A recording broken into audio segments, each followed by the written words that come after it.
며느리 문세라가 내 결혼 기념일을 핑계로 값비싸 보이는 명주 소주 한 병을 보냈을 때부터 마음 한구석이 싸늘하게 얼어붙는 느낌이 들었는데 다음 날 그녀가 보낸 카톡에는 서프라이즈 마음에 드셨어요? 라는 문장이 가볍게 날아들었고 나는 일부러 태어난 듯 아, 그건 한상우 목사님께 드렸어.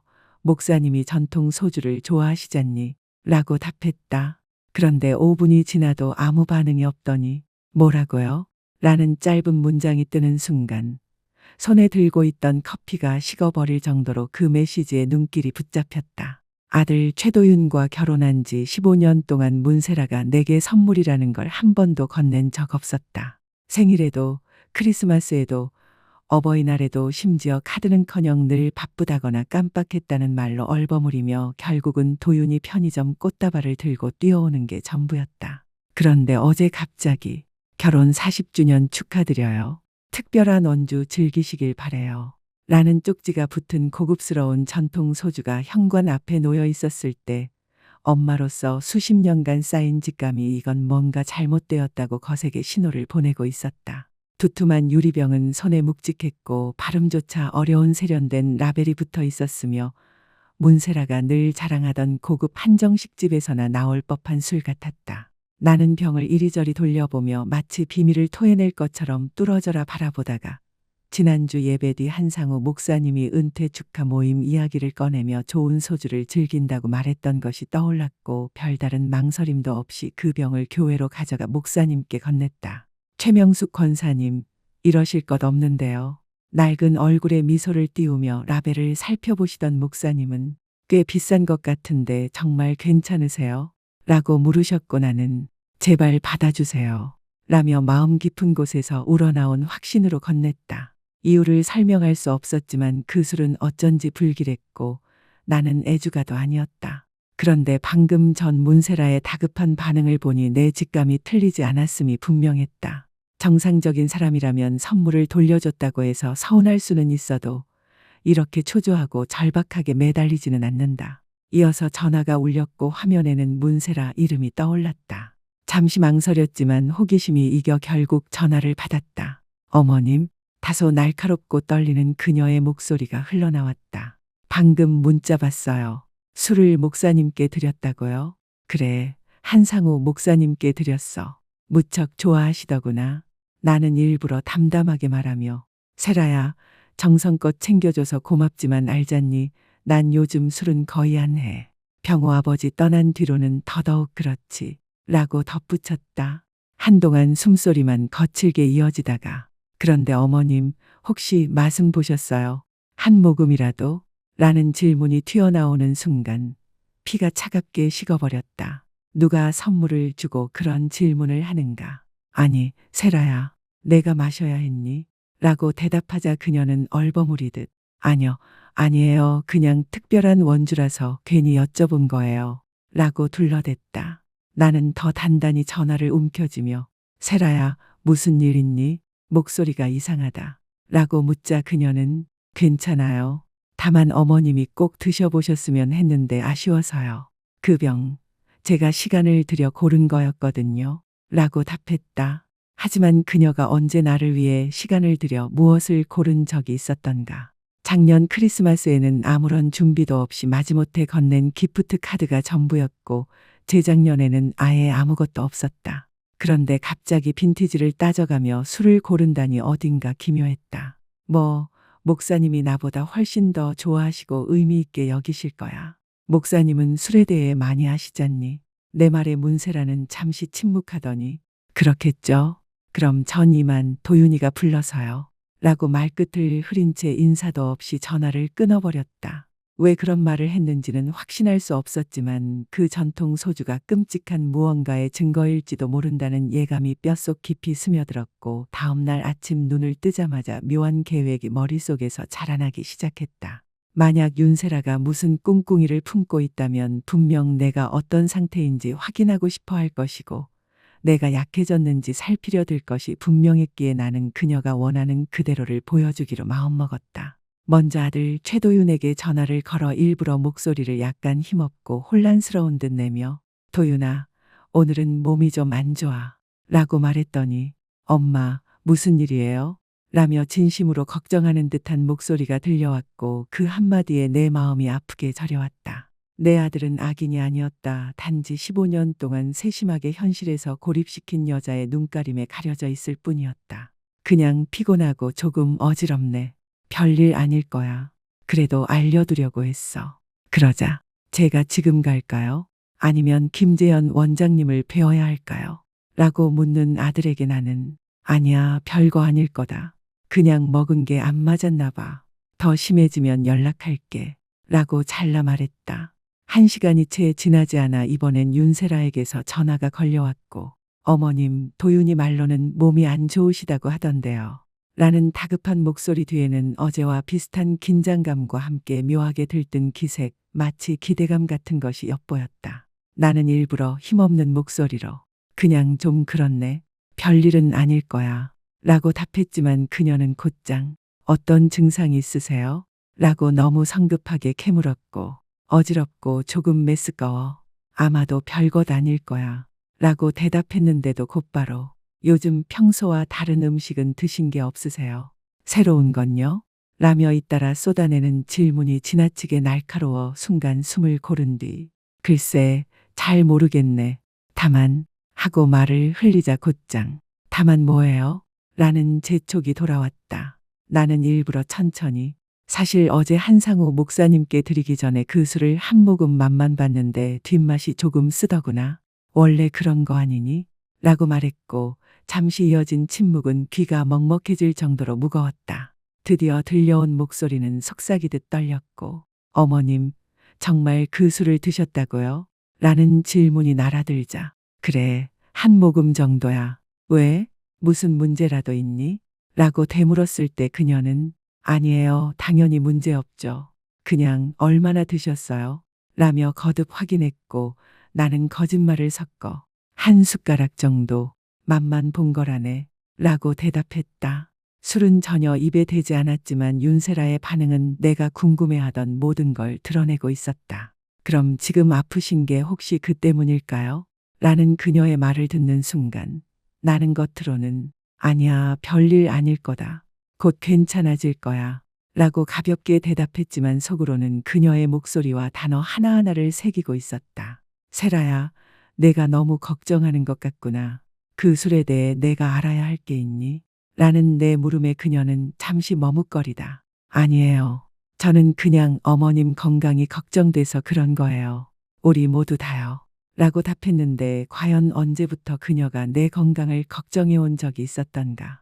아들 수술조차 끝난 뒤에야 알렸다며 나를 안심시킨 적은 있어도 내가 어떻게 살아가는지, 혈압약은 잘 챙겨 먹는지, 남편 최병찬을 떠올리며 어떻게 버티는지 묻지 않았던 사람이 갑자기 이렇게 열성적으로 집착한다는 게 도저히 믿기지 않았다. 전화를 끊은 뒤 부엌에서 차를 마시며 곰곰이 생각하니 윤세라의 반응은 순수한 선물에 대한 게 아니라 무언가 나에게 일어나기를 기대하는 자의 태도였고 그 기대가 빗나가자 드러난 실망이었다. 2시간 뒤 다시 울린 전화는 최도윤이었다. 엄마, 세라가 꼭 김재현 원장님께 가보시라고 해요. 엄마 걱정이 많이 돼서요. 그러자 나는 차가운 목소리로 도윤아, 내 아내가 내 건강을 걱정한 적이 있니? 내가 알잖니. 한 번도 내 진료나 약에 대해 묻지 않았던 사람이 왜 오늘은 이렇게 열을 올리니? 라고 물었지만 아들은 엄마, 그건 불공평한 말씀이에요. 세라는 엄마를 챙겨요. 라며 늘 그렇듯 아내를 두둔했다. 나는 가슴이 찢어지는 듯 했지만 차분하게 그렇다면 최근 몇 년 사이 세라가 진심으로 날 위하는 모습을 보여준 적이 있었니? 날 외롭지 않게, 아버지 그립지 않게 곁을 지켜준 적이 있었니? 라고 되물었고 아들은 한동안 침묵하다 결국 회피하며 전화를 끊었다. 혼자 남은 나는 김치와 밥으로 허기를 달래며 생각했다. 윤세라는 내가 아프기를 바라고 있었고 단순히 바라는 게 아니라 당연히 그렇게 될 거라 예상하고 있었다. 술은 날 병들게 만들기 위해 준비된 도구였고 그것은 사고처럼 보이게 꾸며진 덫이었다. 그때 이후 서영이의 전화가 울렸다. 나는 다시 한번 그 술에 대해 생각했다.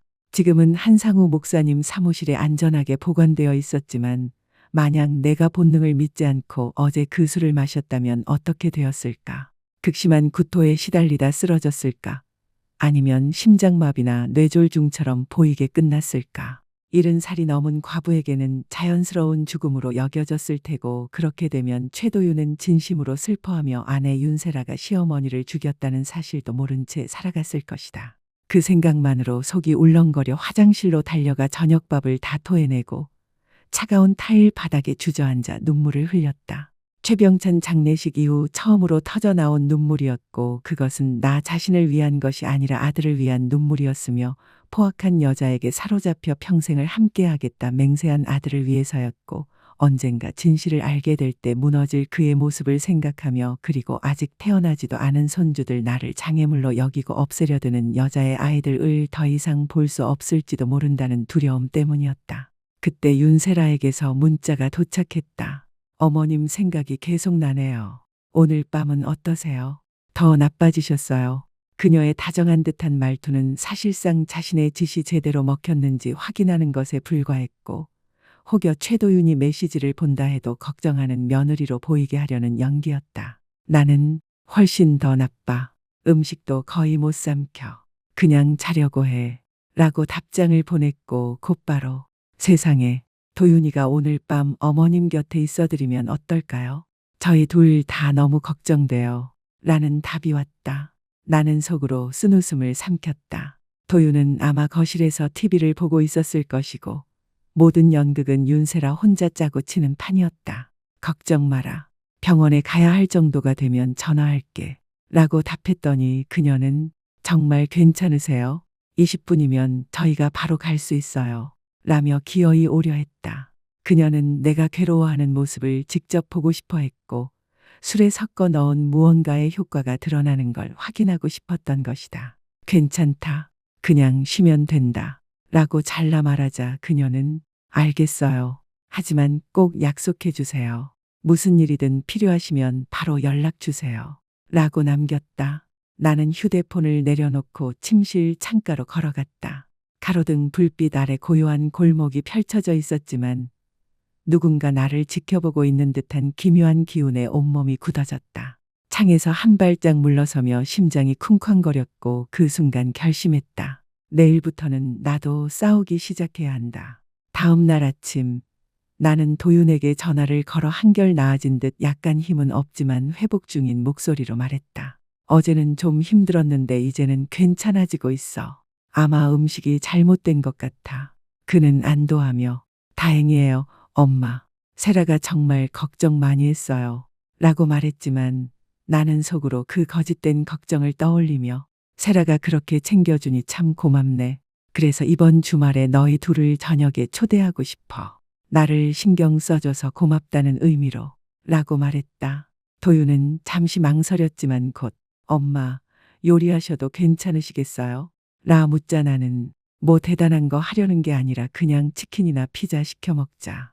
중요한 건 같이 시간을 보내는 거니까.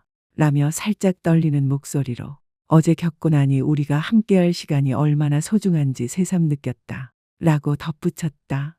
결국 약속은 토요일 저녁으로 잡혔다.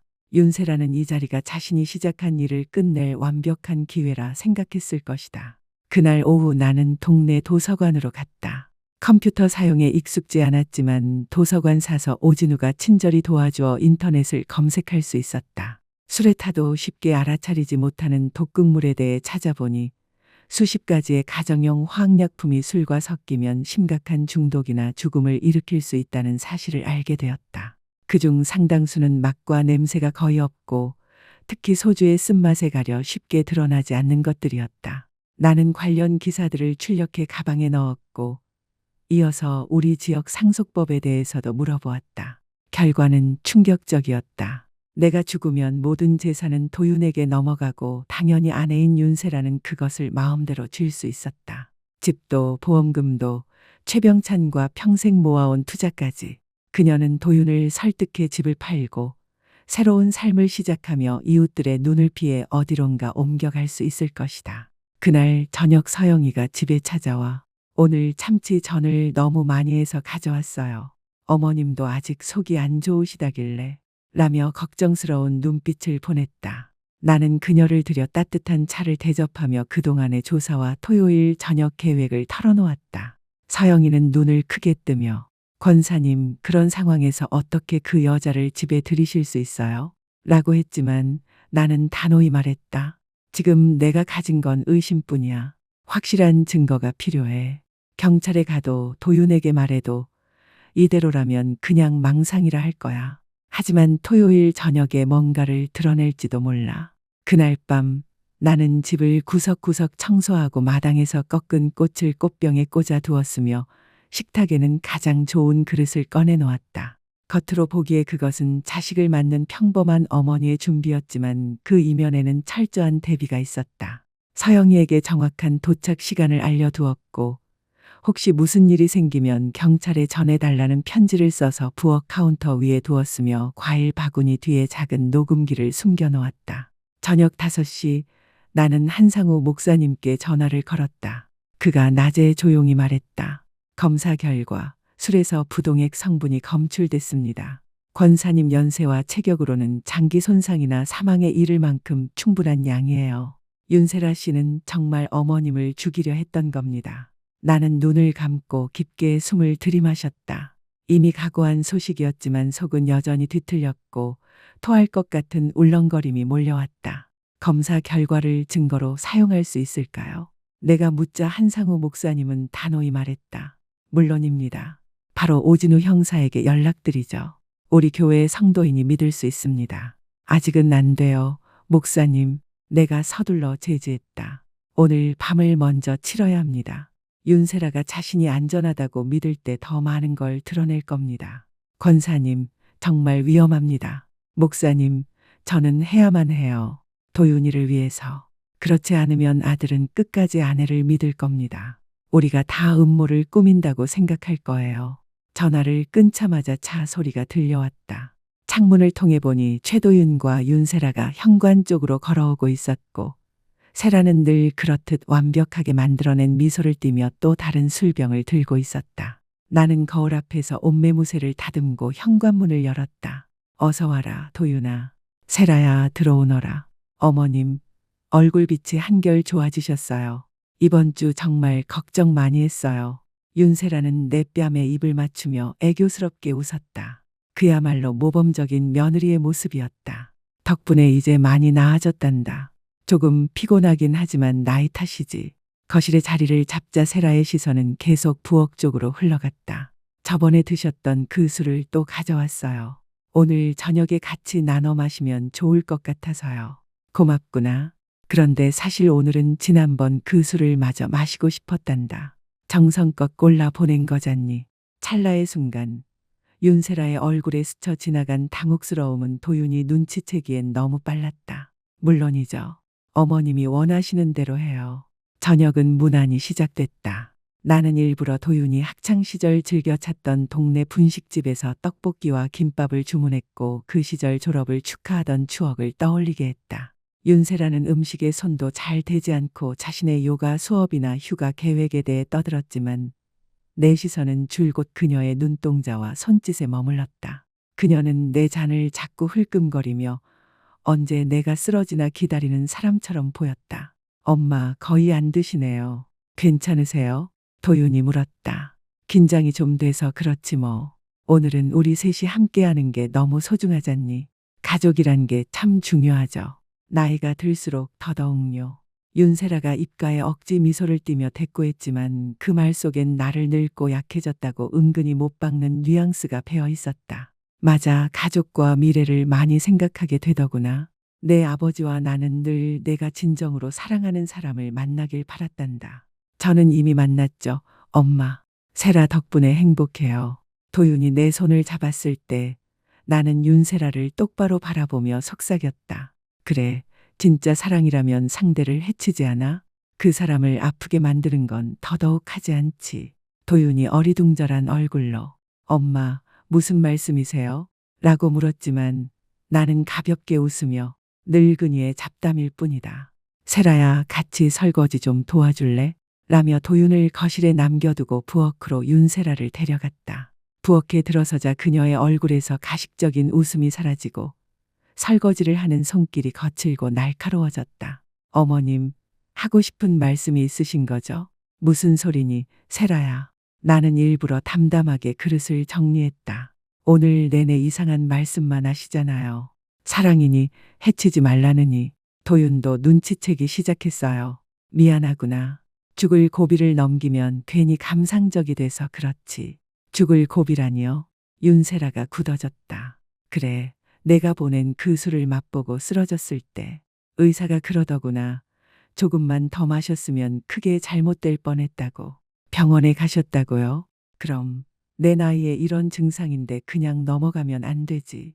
여러 검사를 했단다. 나는 천천히 말을 이어가며 그녀의 얼굴빛이 창백해지는 걸 놓치지 않았다. 이상한 건 증상이 중독과 비슷하다는 거였어. 윤세라는 억지 웃음을 지으며 중독이라니 말도 안 돼요. 그냥 음식이 안 맞았던 거겠죠. 라고 둘러댔지만 나는 장식장 안에서 술병을 꺼내 그녀 앞에 놓았다. 그래서 이 병은 남겨뒀단다. 추억이 깃든 선물이니까. 그녀는 술병을 뱀이라도 본 듯 눈을 크게 떴다. 아직 가지고 계셨다고요? 물론이지.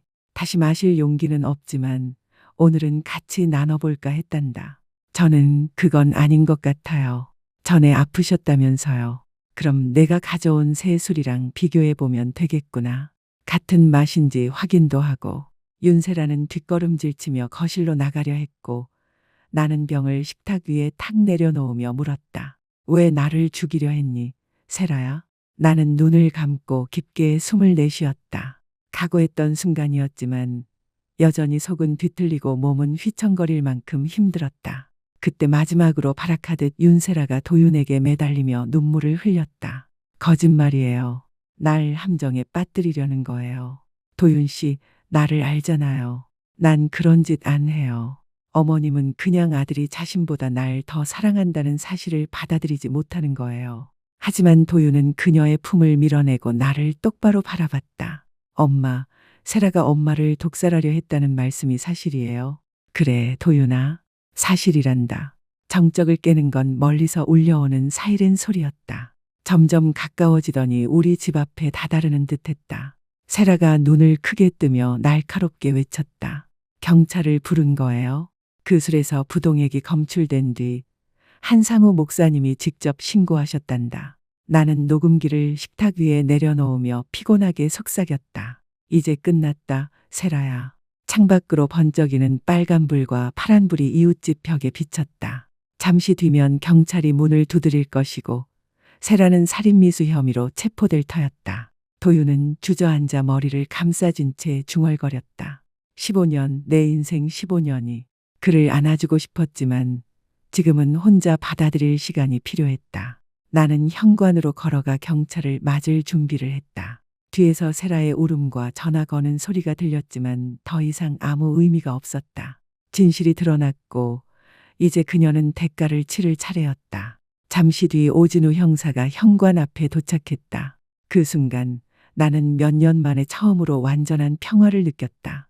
6달 후 따뜻한 봄 햇살 아래 나는 정원에 앉아 최병찬이 생전에 가꿨던 장미가 다시 피어나는 것을 지켜보고 있었다. 집은 달라져 있었다. 마치 무거운 그림자가 거친 듯 모든 방이 한결 밝아졌다. 윤세라는 살인미수로 징역 7년형을 선고받았다. 검찰이 증거를 내놓자 재판은 빠르게 끝났다. 독극물이 든 술, 그녀의 자백이 담긴 녹음, 인터넷 검색 기록 그리고 내 집 주변을 수상쩍게 기웃거린 것을 목격한 이웃들의 증언. 재판 과정에서 더 끔찍한 진실도 밝혀졌다. 세라는 도윤 모르게 그의 명의로 보험을 들어두었고 수개월 동안 가족 모임에서 만든 음식과 커피의 소량의 부동액을 섞어 서서히 내 몸을 망가뜨려 왔던 것이다. 그동안 내가 먹고 쓰러졌던 라자냐, 어지럼증을 일으켰던 커피 모두 그녀의 치밀한 계획이었다. 도윤은 충격과 절망에 빠졌다. 15년 동안 사랑해온 여자가 사실은 시어머니를 죽이려 했다는 진실 앞에서 무너져 내렸다. 재판에서 그는 세라가 꾸민 거짓말 가족 모임에 나를 부르지 않기 위해 만든 가짜 일정, 내 입에서 나왔다고 꾸며낸 허위 불평들을 알게 되었다. 그녀는 치밀하게 도윤을 고립시키고 가족과 단절시키려 했던 것이다. 이혼은 지난달에야 확정되었고 이제 도윤은 서서히 삶을 되찾고 있었다. 매주 일요일마다 우리 집에 와서 함께 저녁을 먹으며 잃었던 유대감을 회복해 가고 있었다. 지난주에는 조심스레 물었다. 엄마, 아버지가 좋아하시던 계란술 에그녹 레시피 아직 기억하세요? 올해 크리스마스에는 같이 만들어 보고 싶어요. 그 말을 들었을 때 나는 눈물이 났다. 하지만 이번엔 슬픔이 아니라 안도의 눈물이었다. 내 아들이 다시 나에게 돌아오고 있었기 때문이다. 그때 정원 문이 열리고 서영이가 환하게 웃으며 들어왔다. 이웃이자 이제는 가장 가까운 친구가 된 그녀는 재판에서 용기 있게 증언하며 세라의 죄를 확정짓는데 큰 힘이 되어 주었다. 권사님, 오늘도 장미가 정말 예쁘게 피었네요. 차 한 잔 같이 하실래요? 나는 자리에서 일어나 그녀를 맞으며 고개를 끄덕였다. 그래요, 영희 씨. 오늘 같은 날은 함께 해야죠. 나는 마음속 깊이 안도하며 고개를 끄덕였다. 이제 더 이상 두려움이나 불안이 아닌 평온이 내 삶을 채우고 있었다. 요 며칠 사이 서영이는 내 곁에서 마치 비공식 경호원처럼 함께했다. 명숙 권사님, 오늘은 갈비찜을 했어요. 저녁 같이 하실래요? 영수 씨가 옥수수도 구웠대요. 나는 미소를 지으며 답장을 보냈다. 좋지요. 제가 후식을 가져갈까요? 항상 환영이죠. 6시에 뵐게요. 세라가 사라진 뒤 내 삶의 가장 큰 변화는 사람들과의 관계였다. 예전에는 교회나 가끔 도윤을 만나는 것 말고는 거의 고립된 듯 지냈다. 하지만 이제는 달라졌다. 영희와 남편은 일주일에 2~3번은 꼭 나를 저녁에 초대했고 다른 이웃들도 텃밭 채소를 나누거나 책 모임, 카드놀이에 불러주었다. 세라가 사라진 자리는 오히려 진심 어린 관계들이 꽃필 수 있는 여백이 되어 주었다. 와인 더 드릴까요? 한상우 목사님이 내 빈 잔을 보고 물었다. 네, 목사님. 그런데 제대로 감사드린 적이 없네요. 제 직감을 믿고 술을 검사해 주시지 않았다면? 아니에요. 권사님 스스로 목숨을 지켜내신 겁니다. 저는 단지 도운 것뿐이죠. 목사님은 잔을 채우며 조용히 물었다. 세라 쪽 가족에게서 연락은 없었나요? 아니요. 재판 이후 다들 거리를 두고 있죠. 정말 몰랐는지 모르는 척한 건지는 끝내 알 수 없을 거예요. 섭섭하지 않으세요? 전혀요. 사과도 해명도 필요 없어요. 세라는 스스로 선택했고 이제 그 대가를 치르는 중이니까요. 제가 얻은 건 사과가 아니라 훨씬 더 큰 겁니다. 무엇인데요? 평화요. 그 순간 차 한 대가 마당에 들어섰다. 파란색 승용차에서 최도윤이 꽃다발과 장바구니를 들고 내렸다. 엄마, 불쑥 와도 돼요? 엄마가 예전에 아플 때 끓여주신 닭고기죽 재료를 샀어요. 이번엔 제대로 배우고 싶어서요. 닭고기죽? 당근 듬뿍 넣는 그거 말이니. 네. 세라는 늘 혈압이 안 좋다고 못 먹게 했는데 제가 찾아보니 오히려 저염식이더라고요. 또 하나의 거짓말, 또 하나의 조작이 드러났다. 나는 아들을 꼭 안으며 오래된 애프터쉐이브 향을 느꼈다. 기꺼이 가르쳐주마. 목사님도 같이 하실래요? 도윤이 물었다. 괜히 가족 시간을 방해하는 건 아닐까요? 무슨 소리예요? 제 목숨을 구해주신 분인데 이제 가족이나 다름없죠. 나는 웃으며 대답했다. 부엌에 들어서자 도윤은 채소를 다듬고 목사님은 어머니의 요리 실패담을 들려주며 분위기를 풀었다. 나는 오랫동안 이어온 조리법을 가르쳐 주었고 냄비에서 익어가는 국물 냄새는 집안 가득 따뜻한 기운을 퍼뜨렸다. 나는 잔을 들어 올리며 말했다. 건배해야겠네요. 무엇에요? 도윤이 물었다. 2번째 기회에, 새로운 시작에, 그리고 진실이 우리를 자유롭게 해준 것에. 잔이 부딪히는 맑은 소리와 함께 나는 오랜만에 완전한 충만감을 느꼈다. 단순한 기쁨이나 안도감이 아닌 삶이 제자리를 찾았다는 깊은 만족감이었다. 그날 저녁 목사님은 집으로 돌아갔고 도윤은 남은 닭죽을 챙겨갔다. 나는 병찬이 쓰던 안락의자에 앉아 차 한 잔을 마시며 지난날을 되새겼다. 윤세라는 나를 지우려 했지만 결국 내게는 오히려 힘과 용기를 남겼다. 나 자신을 지킬 힘, 진정한 관계를 알아보는 눈, 그리고 다시금 당당히 살아갈 용기. 70이 넘은 나이에 비로소 알게 된 것이다. 창밖으로 가로등이 하나둘 켜지며 내가 40년 동안 살아온 거리가 은은한 빛으로 물들었다. 이곳은 내 집, 내 이웃, 내 삶, 그리고 이제야 진정으로 내 것이 되었다.